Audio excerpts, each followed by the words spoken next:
So everyone can see that? Yes? Yep. Okay. All right, okay, thank you so much, Mr. Asrodano, for the very kind introduction. Bismillahirrahmanirrahim. Assalamu alaikum warahmatullahi wabarakatuh. Very good morning to all. First and foremost, I'm very, very grateful to be part of such a distinguished panelist. I've known Dr. Ahmad and Mr. Jasmine for many, many years, and to basically discuss an issue that I must say has saddened and at the risk of sounding as dramatic as my 4-year-old son, rendered me speechless in the course of preparing this presentation and the research in general. In fact, it has led me to question whether humanity itself is getting angrier. And like a good modern researcher that I am, I Googled it. Yes, I Googled it. And the first thing that came up on my Google search after typing out, is humanity getting any angrier, or is humanity getting angrier? The first Google article that came out was a Washington Post article in April 2019, and the title of it was, "No, it's not just you, the world around you really is getting angrier." And I was like, and I thought to myself, I found the grandest solution. SEARCCT should now focus on conducting anger management programs, and that would be my entire presentation. But unfortunately, that would just be scratching the surface or wherever. Unfortunately, the reality of mitigating hate speech, particularly one that incites or promotes violence, is not so simple. And one possible reason, I believe, for this is the lack of awareness, or simply forgetting the severe impact hate speech could bring upon humanity itself. And here, I would like to begin with a bit of history. And I'm not going too far back. I think some experts have actually argued that one of the oldest hatred in the world was anti-Semitism, and that fueled the Holocaust and killed millions of people. So I'm not going back as far as that, but let's just go back to April 1994 in Rwanda, when more than 500,000 Tutsis were killed by the Hutus. Hutus were basically the majority with the ruling government, while Tutsis were the second largest ethnic group in the area. And I think there were only three or a few more of these small minority groups in the area. So the hatred towards the Tutsis can be traced back to Belgium's favor over the Tutsis, the Tutsi minority, when Rwanda became a Belgian trusteeship in post-World War I. So this act of basically favoritism led the Hutus to harbor great resentment towards their neighbors. There were also reports of Tutsis oppressing the Hutus during this colonial period. So when the Hutus gained power in 1962, ethnically motivated violence continued, reaching its peak during the Rwandan genocide in 1994. In the interest of time, however, I will not go too much into developments between 1962 and 1994. There were many, which also include the emergence of the Revolutionary Movement for Development, the NRMD, and the Rwanda's Patriotic Front, RPF. So, however, these two entities were very pivotal in the Rwandan genocide that would follow in 1994. One of the major examples of hate speech in the context of the Rwandan genocide was name calling. The Hutus, in their effort to dehumanize the Tutsis, resorted to calling them degrading names such as Inyanzi, meaning cockroaches, and Inzoka, meaning snakes. Metaphors were also used to demean the Tutsis, such as cut down all trees. This is in reference to the Tutsis' lanky physique. This name calling and dissemination of hate propaganda by the ruling government at the time was effectively done through the use of radio station, namely, let's just go with its abbreviation, RTLM, because it was in French. And I forgot to take French classes in school. So the station owned by the NRMD was used by Hutu leaders to spread anti-Tutsi disinformation and hate propaganda.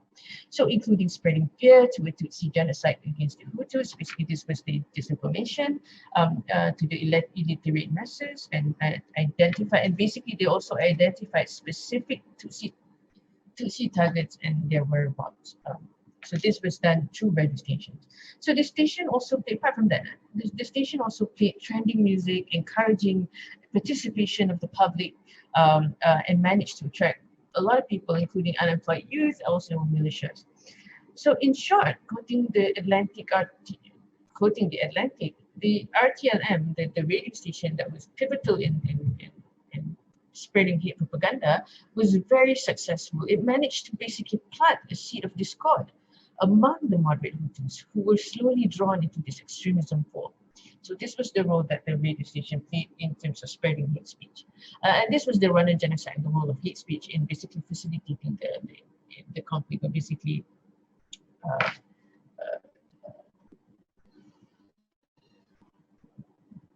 sorry, okay. Yeah, so that was the Rwandan genocide. And now, if we look at the present climate, looking at the present climate, the Syrian civil war, and going into the Syrian civil war now, is an important event when we discuss the use of media in disseminating propaganda. So with modern technology, social media platforms have been very effective avenues to spread hate propaganda, disinformation, and extremist views. According to the Syrian Center for Media and Freedom of Expression, SCM, and I quote here, 1 in 5 media products contains some element of hate speech. This includes this includes platforms across print, TV, radio, and online, showcasing a mixture of both modern and traditional media. So one of the most notorious actor in the civil war would be the so-called Islamic State, or Daesh as we here would like to call it.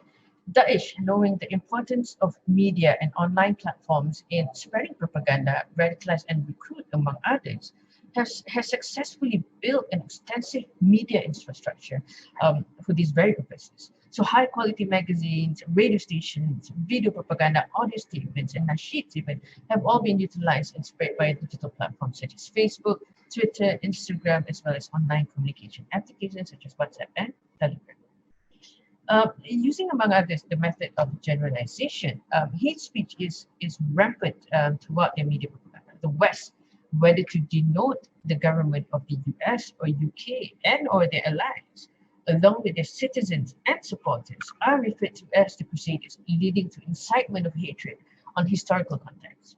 So meanwhile, Shia is referred to with a derogatory term known as Rafida or rejectors, which also has its root in history. So in this instance, when Daesh entered Mosul in Tal Afar in June 2014, the properties believed to belong to the Shia community were basically marked with the letter R in relation to Rafida. Further to degrade Shia sect as such, Daesh resorted to its online magazine called Dabik. In Dabik issue 13, the Rafida from Ibn Sabah to the Dajjal, the featured article with the same title quoted a letter from Sheikh Abu Musab to Osama bin Laden stating, and this is a form of propaganda and hate speech as well. So the Rafida, in reference to the Shia, are the insurmountable obstacle, the lurking snake, the scorpion of deception and malice, the prowling enemy, the deadly poison. So they were referred to as this. And hate speech is also directed at others as well during this time by Daesh, including to Muslims who Daesh believed did not adhere to their brand of Islam, and other ethnic and religious minorities whom they regard as kuffar or kafir. So this type of speech have given a sense of false legitimacy or of killing so-called unbelievers. So, however, the Syrian crisis did not only witness the use of hate speech by rebels and extremists like Daesh.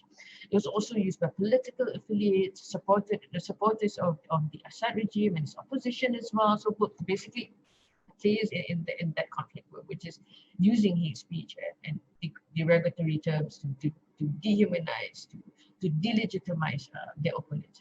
So the speeches were heavy on utilizing stigmatization and advocating for aggression and violence against one another.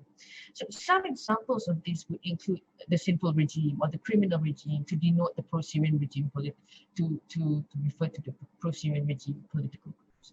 So one thing that I would like to point out here is that the Syrian civil war is a good example of violent extremism leading to hate speech, as opposed to hate speech inciting violence against a targeted group. So though this is not something out of the norm, it is nonetheless important to remember and distinguish between hate speech that incites violence and or extremist views or acts with violent extremism that essentially leads to promoting hate speech.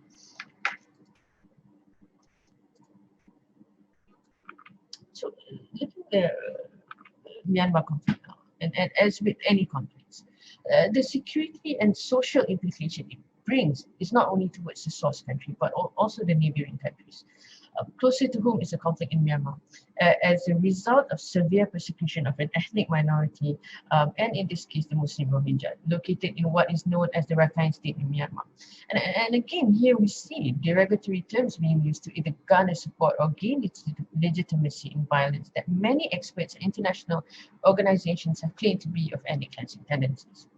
So, United Nations Human Rights investigator has even gone as far as claiming that the type of hate speech taking place in Myanmar is one of institutionalized ones, where government officials openly promotes anti-Islam sentiments among the public. So it was reported in the media that the Myanmar's Minister for Religious and Cultural Affairs has even described Islam as an extreme religion. Extreme nationalist ideologies have also been ingrained in school children as young as those in the fourth grade, with lessons encouraging, and I quote, the loath of mixed blood as it prohibits progression of race.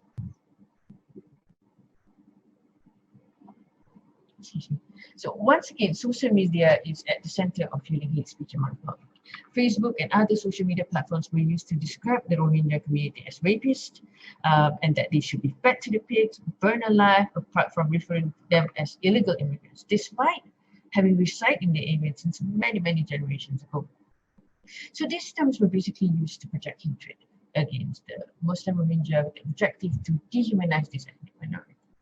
So as a result of this, and of course, years of facing persecution and the eventual uprising by a fraction of these affected people in the affected areas, such as the Arakan Rohingya Salvation Army or ARSA, we saw in August 2017 one of the biggest refugee influx into Bangladesh. Roughly more than 740,000 Rohingya, including 400,000 children, into Cox's Bazar in Bangladesh, making it the world's largest refugee camp.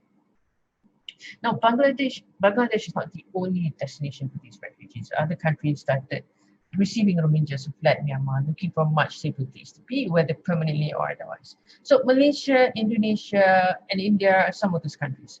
In Southeast Asia, and particularly Malaysia, it was reported that in October 2019, there were about 100,000 Rohingya residing in the country. A small number of them in Indonesia, while Thailand was regarded as a transit hub before entering either Malaysia or Indonesia.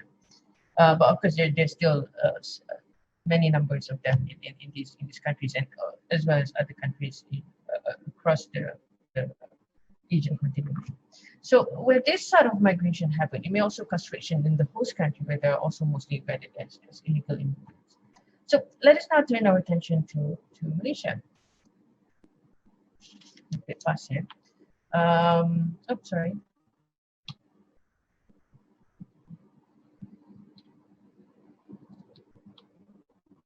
So, extremism and hate speech in Malaysia. So with the current COVID-19 pandemic, like our kind moderator has pointed out, a lot of hate speech became very apparent at that time in Malaysia and elsewhere. So, and with hate speech in Malaysia, Rohingya were once again among other things, at the center of this public scrutiny in the country. So video calling for Malaysian citizenship for the Rohingya started circulating, and this led to tension among the locals and the Rohingya community in the country. But some disputed the authenticity of the video. Many from this community received death threats and voiced up their fear of potentially being attacked by the general public. Following this were a series of fake news and disinformation being circulated on social media in relation to the Rohingya community. So words of the community dominating the Selayang market in the city started to gain traction, and a demonstration video which turned out to be a video in 2015, again another example of disinformation, fake news, were recirculated to provoke the public and create hatred against the community. So this is a stark example of disinformation, fake news being used to facilitate hate towards a certain community. And this is not to mention other incidents that took place before and during the movement control order to mitigate the spread of COVID-19 in the country. And this includes hateful comments towards the Tabligh cluster, the Chinese community, and a lot of other small groups or clusters. So the composition of militia makes it a little bit more challenging, or rather easier for hate speech to spread. But it's more it is more often than not, as with in other countries as well, sparked by a certain event or incident. So, for example, the case of implementing learning of art in schools or calligraphy, art in school as art exclusively related to Islam and by extension the Malays, hateful comments started flooding on social media, causing a lot of tension between races in Malaysia. Then there was obviously the Sri Mama Mariamman Temple riot in which a fireman was killed. So in response to this incident, this is somewhere that this sort of incident and racial tension that grew out of this sort of incident, racially motivated comments started to emerge on social media platforms, and not only targeting certain races, but also against government officials. So in addition, this incident has also been cited as basis for planning terror attacks against government officials in important places in the country. And this was revealed this was revealed following the arrest of a number of individuals, both local and foreign, including those from Myanmar. So there were a couple of them from Myanmar who were arrested, and one of their reason for planning a terror attack in the city was to avenge the death of Muhammad Adib, who you can see in the slide here, who was killed, the fireman who was killed in the temple riot. So and another case was also cited, another planned terror attack was also cited as to cited the Mariamman riot and to avenge the death of Adib. So there were a number. So we can see this kind of incidents or racial tension that erupted based on this and led to violent extremism as well.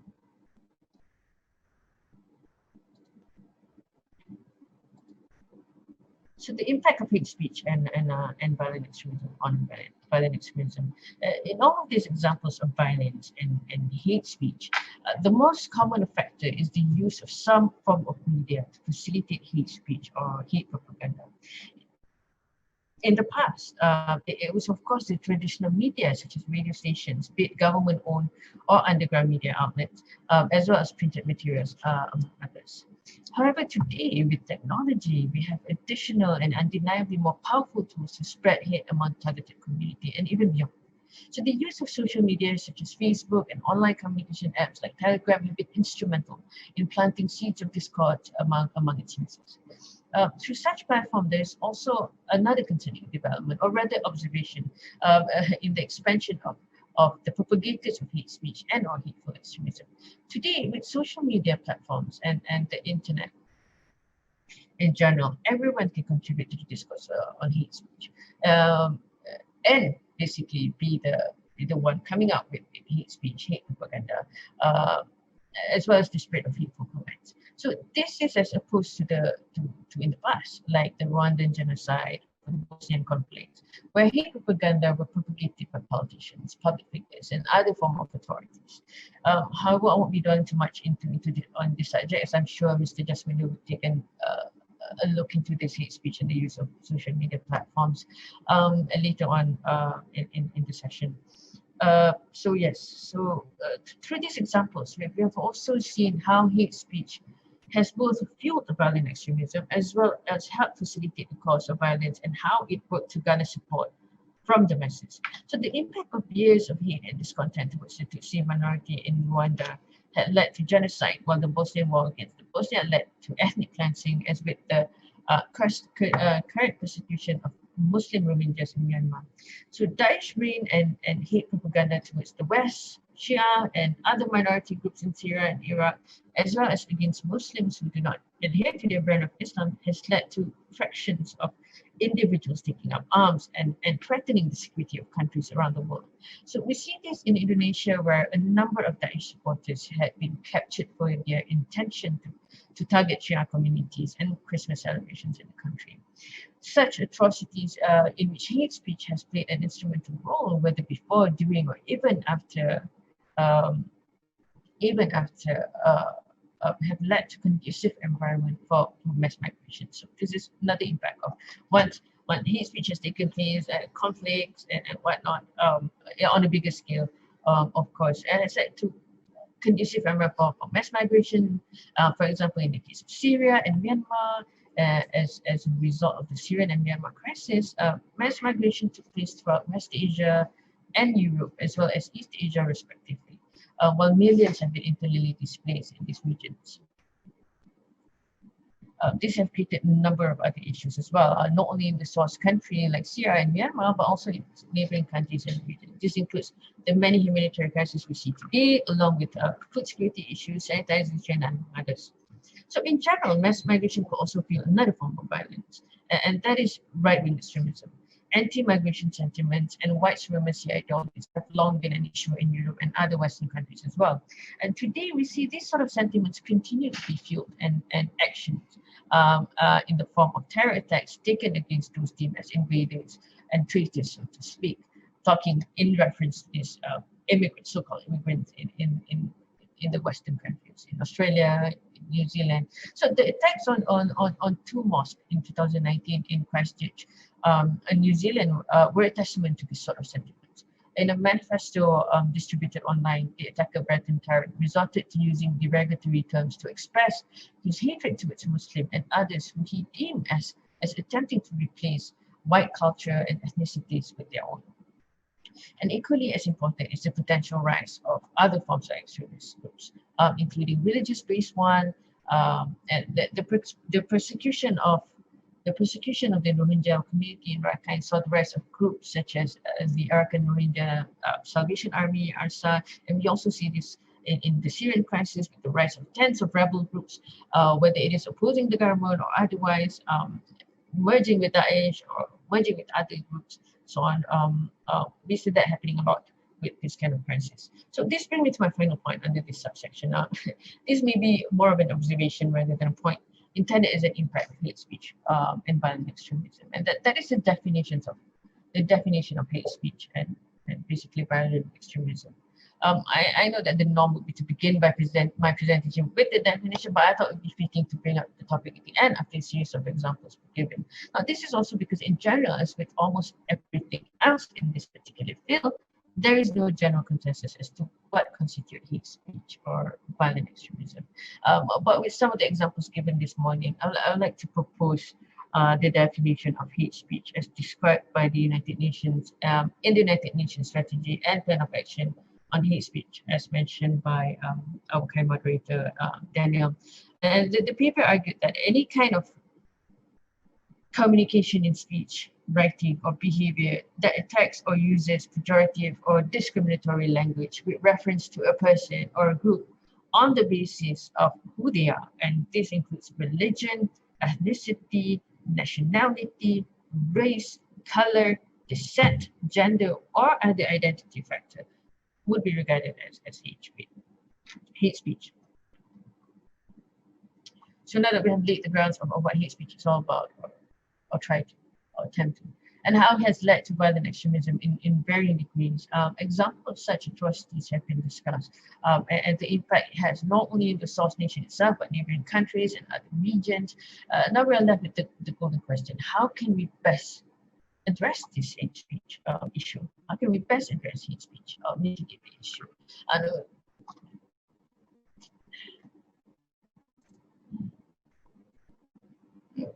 we have a problem here, because it's not easy, at least in my opinion. The challenge here is that, number one, while we can argue, we lack a concrete definition what constitutes hate speech. And I always believe that if something could mean anything or could be seen as one thing in a certain incident and mean another on a different occasion, then it's useless. It means nothing at all, because it's very dangerous. Biasness can creep up, and all sorts of other problems can come up.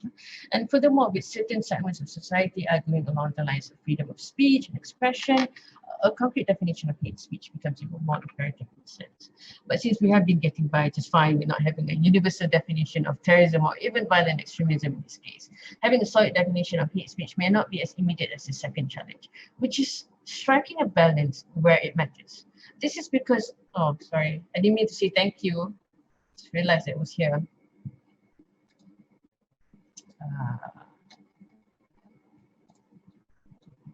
Everyone can see how much thought I put into my PowerPoint slides.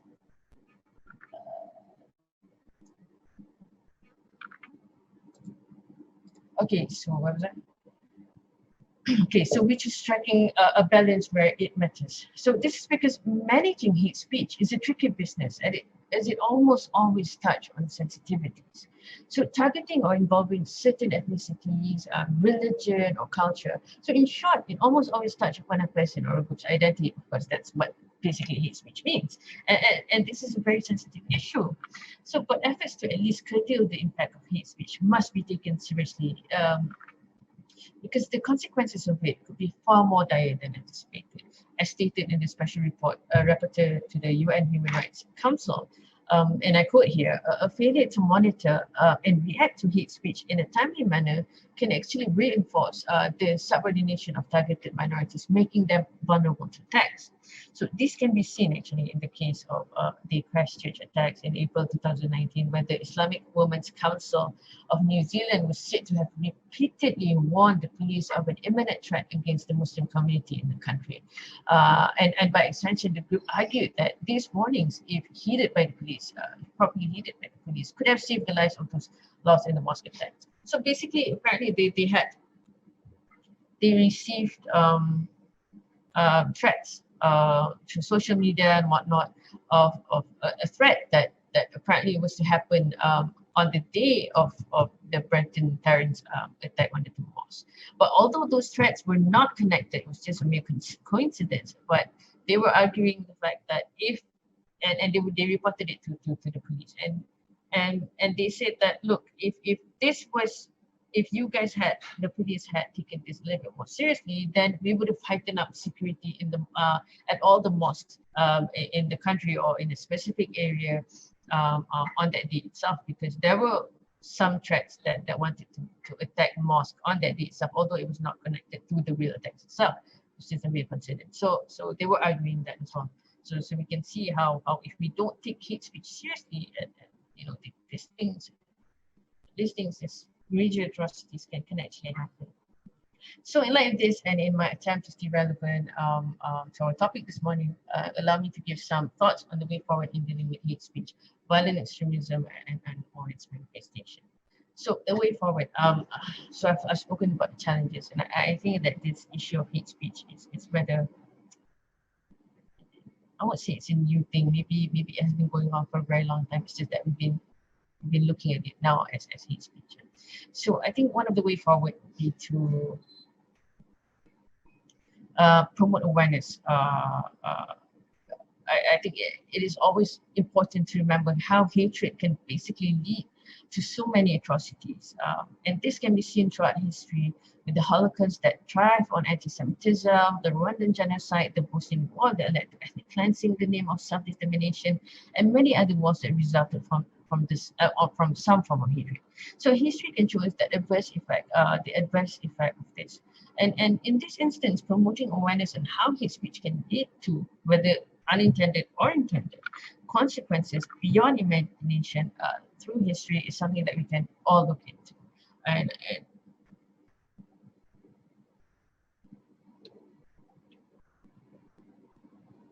so the second one is promoting social cohesion, national unity. So looking at the national level, the need to promote social cohesion and national unity is becoming even more imperative. The COVID-19, with everything else, as we can see in a number of cases here in Malaysia, a non-racial incident can quickly escalate into racial hazard, sparking tension between the different races in Malaysia. And in promoting national unity, I think that programs such as the National Service or PRKN, now it's no longer a thing here in Malaysia, it can be of great value. And in the effort to encourage social cohesion and tolerance among the different races, religion, ethnicities in the country. And this would also work well for those who attended religious-based schools or vernacular schools. I've heard so many stories about that. I was not part of that age group that had to go to PLCAN because I was that young. But yeah, I've heard so many good stories about PRK and what it has done to sort of get people together, different races, different culture, and people actually learn. The kids actually learn to tolerate one another in the sense that through understanding of each other's culture, religion, and race. So this is very important, I think, to promote social cohesion, national unity in that sense, because most of this hate speech and that could potentially lead to violence. It starts from sort of misunderstanding, in my opinion, of course,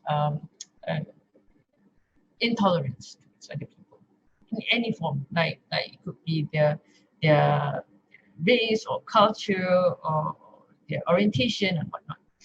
And so in the last point that I would like to make here is that since we see a lot of hateful comments on social media these days, digital literacy becomes crucial in containing the spread of hate speech. It is therefore important to ensure that schools and netizens in general use the internet and social media in a responsible manner, with the hope to build resilience against negativity that strikes from hate speech. You see a lot of examples of another form of hate speech, I believe, is also cyberbullying, in terms of a person being targeted, like especially school kids, bullied by condemning their looks or in whatever way, and this has led to what, suicides in a lot of these youngsters in the youth. We see this in the UK and many other countries as well, and for them to be able to